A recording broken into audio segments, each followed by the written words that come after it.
No, it's not. It's not. Hello? Oh my god, that's crazy. This is weird. It sounds like it's coming from like over there. That light is weird. Bro, I'm losing my phone. I have to put my phone over that. Until you, oh, you're cold? Exactly.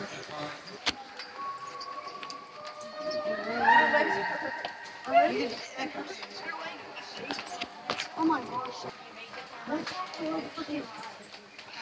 Watch out for the railings.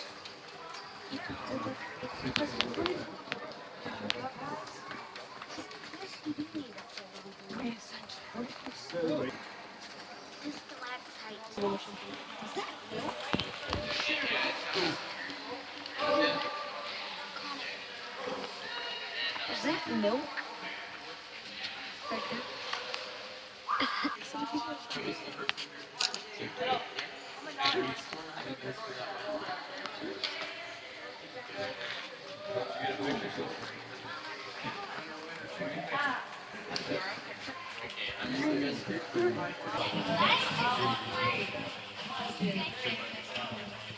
Walls with leather bottom. It looks like climbing down that ladder. They sit on the bottom and slide all the way down like three piles. When they reach the bottom, they meet a woman who would give them 2 candles that each lasted about 4 hours. One was for your way in and one was for your way out. The choice was completely self-guided. You were on your own. If you did manage to find a way back to your pile after 8 hours, it sends somebody out to look for you, hopefully. But if you did find a way back, you could do a pickaxe and use that to climb all the way back up in the repile. Crazy. Now we've had quite a few things in this cave over the years. We've had weddings, engagements, it even has square dances in here. There used to be 2 more platforms behind it that we used to use for square dances. You're actually standing on one of them right now. Anything you can possibly imagine has probably been in this cave at some point in time. But in 1994, for our 103rd anniversary, we flew 5 full-size hot air balloons in this room simultaneously. We set an altitude record and got in the Guinness Book of World Records. It's pretty awesome. They hauled them into the back here. That's a cloud. Right where we were standing, they let them go. When they were done, they broke them back down and hauled one out. Pretty crazy. We've also got quite a few formations in this cave. One of the most famous is on my right. We call this the Liberty Bell. This used to be a stalactite that's linked to the ceiling there, but it got so heavy that it fell to the floor and started growing from the ground as a stalagmite. So this is actually hollow. There's been about a dozen people inside this thing. There's also got a crack on the side there, hence the name the Liberty Bell. This formation on my left is something that we call the Sentinel. This used to be 2 separate formations, a stalactite from the ceiling and a stalagmite from the floor. But they eventually met in the middle there, and they formed a column. Now if you look around the room here, this is the only supporting structure in this room. Great. That's a joke. There are no support structures in this room. So a couple of safety things before we get back there. The ceiling's going to get pretty low. It's going to get to about 5.5 feet, so please watch your head. If we are going to encounter any bats on this tour, they will be in this next room. These are endangered species, so I need you all to leave them alone, okay? If one decides to flash your face, wait till it's back here, then duck, and let the person behind you deal with it. There's no drug on there.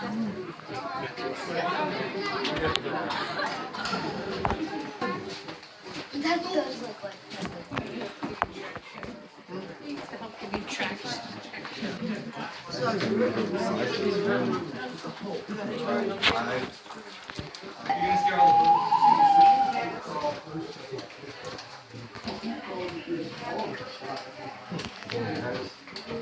That was getting really skinny. I see 54 hours. Shut up.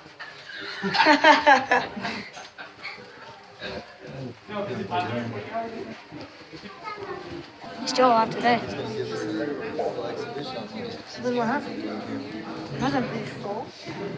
No? Tells a story about one. If you have any questions, please let me know. We'll Close get your gas.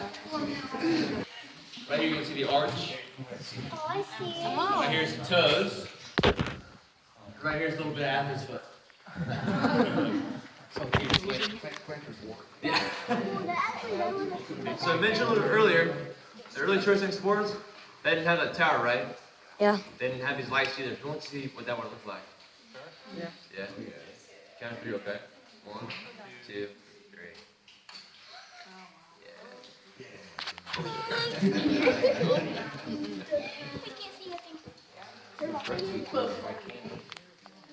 I wish. I like to do my job. Kalima! I love this guy.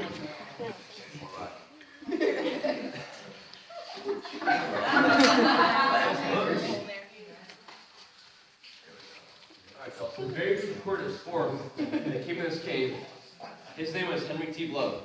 When he got in this room, just like y'all did, well, he got in this room just like you guys did, he saw these tunnels here on my right. This tunnel was filled with a dark, gooey kind of substance. He wasn't sure what it was quite yet. He just knew it didn't smell very good. Well, on my left, he saw this pit. He wanted to find the bottom of this pit, so he reached a lower level of this cave. So he took a rock, and he tossed it over the edge. But he didn't even fall. So he took 2 more rocks, and threw them over the edge. He didn't hear them fall either. Now, John noticed the temperature got a little higher in here.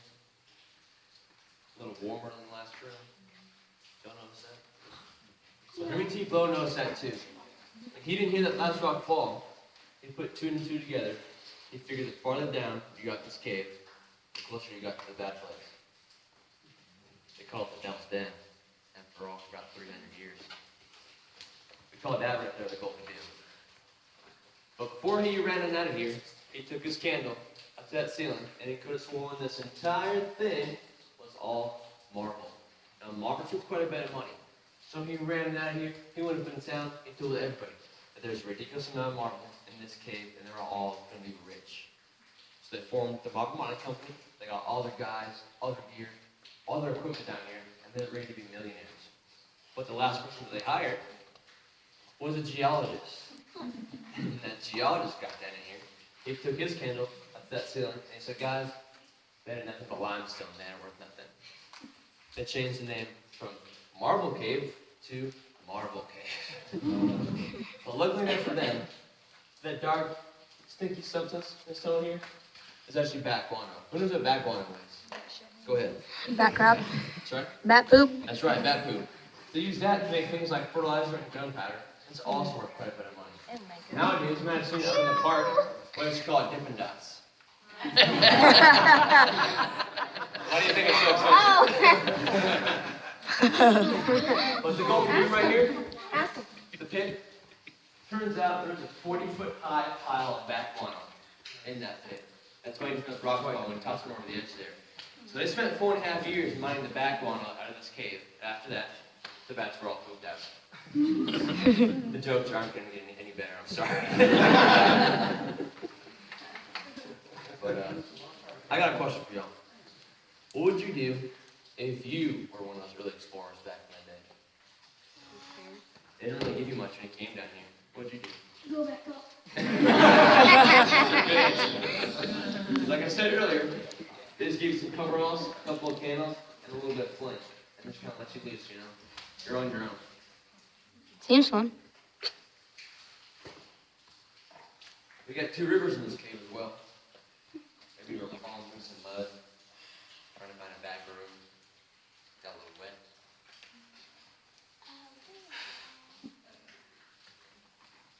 Or maybe you're trying to crawl through a pretty tight tunnel and feeling claustrophobic. Minds are playing some tricks on you.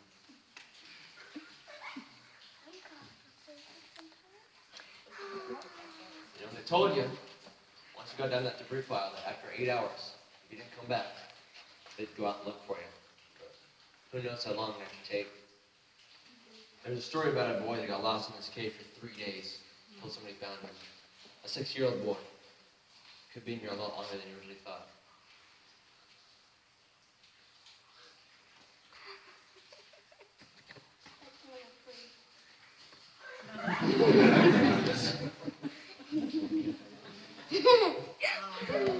Hey. Can you cover your phone for me, bud?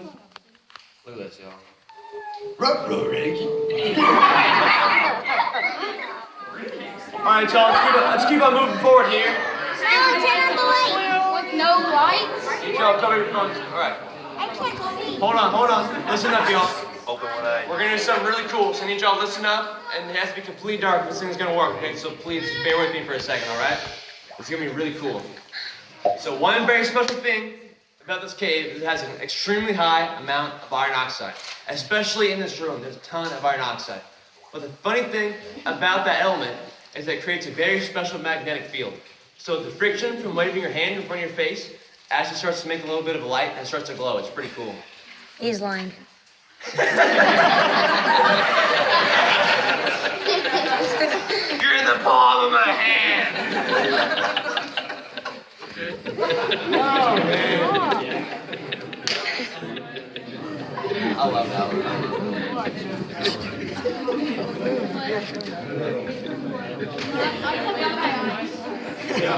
I tell that like 5 times a day, and it's still just as funny as the first. So a couple of safety things real quick. The walkway is going to get pretty uneven down here, so please watch your step. We're going to reach something called tall man's headache, so please watch your head. As soon as it's going to get to about 5 feet, so please look out for that. But after that, we're going to reach something called the domino staircase. Please watch your step, hold on to the handrails, okay? Because one of us falls, we all fall. Let's roll. 3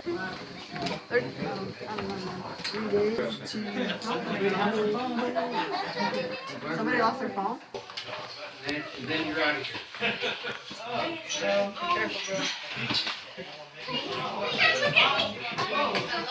Good pictures.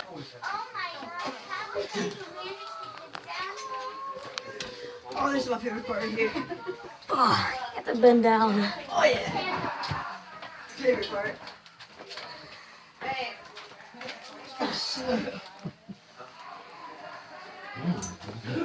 I'm standing straight up. Oh, there's a phone on that side.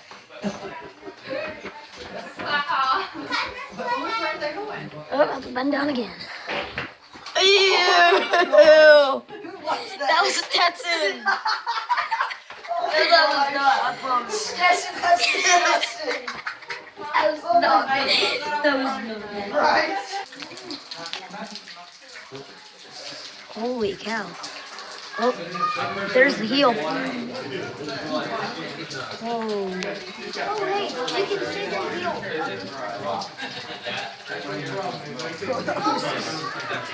This is where that 40-foot high pile of Mac 101. If you look towards the ceiling again, you can see the heel of the shoe room. Yep. You also see those little black spots?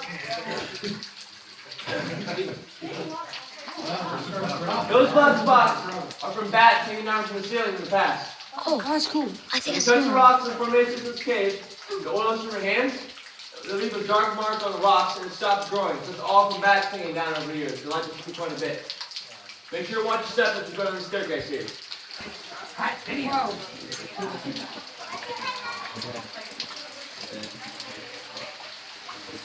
Here's the water. Here's the knocker knocker. Here's the water.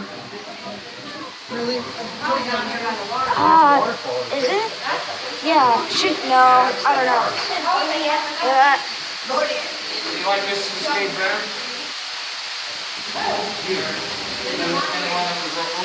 Yeah, see how foggy it is?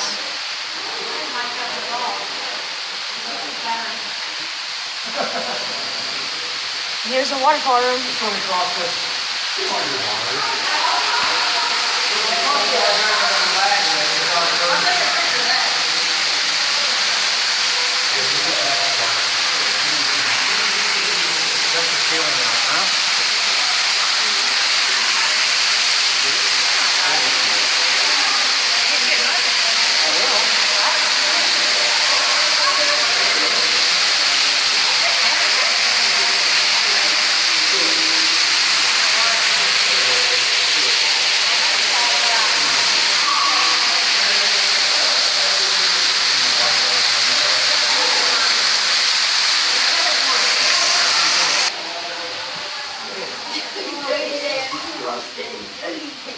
Oh, it's just No, I did it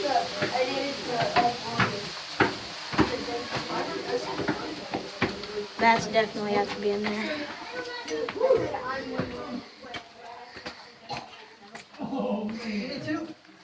It's a lot quiet now. I don't know. I think we passed Naga Knocker, but I don't know for sure. But yeah, it's Clay. That's just the boy. Maybe down here is a Naga Knocker. Yes. I don't know. The tourist might say it. Don't kill people like that.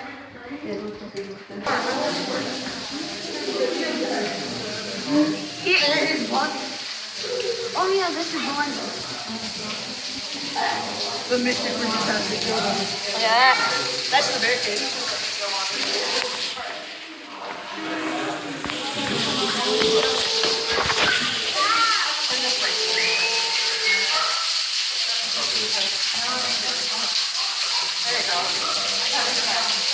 That boy who got lost in here for 3 days?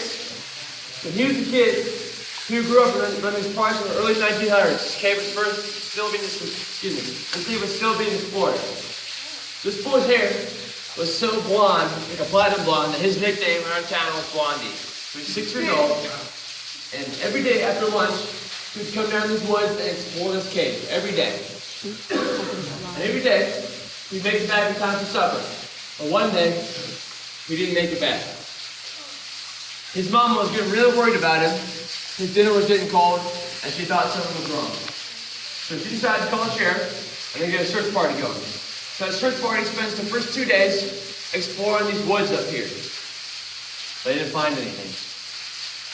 They were running out of luck, and it finally occurred to them that Blondie could be somewhere inside this cave. So they spent the last day, that third day, looking here for that boy. They found him at the very top of this formation right here. We call this is the bottom. We call it Blondie's Throne. If you're in the corner there, you might be able to get a look at it. Those lights up there. We'll go up the stairs and I'll point out to you. But when they found Blondie, he was unconscious, lying at the top of that formation. He hit his head and he was knocked out for 3 days until somebody found him. When he grew up, he became a cave guide. Funny enough. Would that be you? Joe's 100 years old? You never know. Because you live in the cave. I do live in the cave, that's true. So before we get there, I gotta talk about the train real quick, okay? When we get to the train at number 2, we're gonna load it from top to bottom. We're gonna fit 4 adults to each bench. Can't do 3, can't do 2. We need to do 4 adults to each bench so we can all get up there, okay? And the kids have to go on last, alright? Before we get there, what's up? We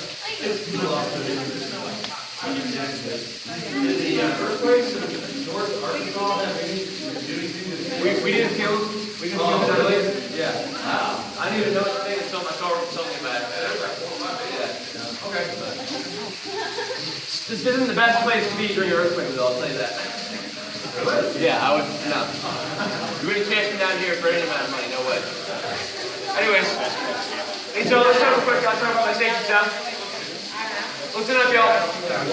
I have to get through this before I get out of here. Thank you. This staircase right here is called the Hufflepuff staircase. When we're going up there, please watch your head. Look out for that rock right there. We call that the Naga Knocker. There's a Naga Knocker. There's one rock behind it that we call the rock of many names. So if you decide to get that rock one more name, please make it clean. There's the Naga Knocker. I better wash my head.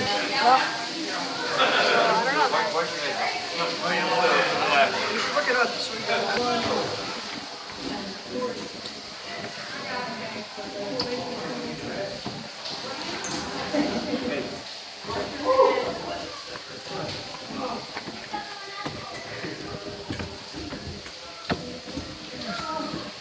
Stop. Stop, that hurts. I'm barely getting anything. Yeah, you are. It's a pinch. It's a good place for rest. That's true. Oh, these stairs get worse. These is hard stairs, Mom. Yep. Dude, this is kind of creepy because look at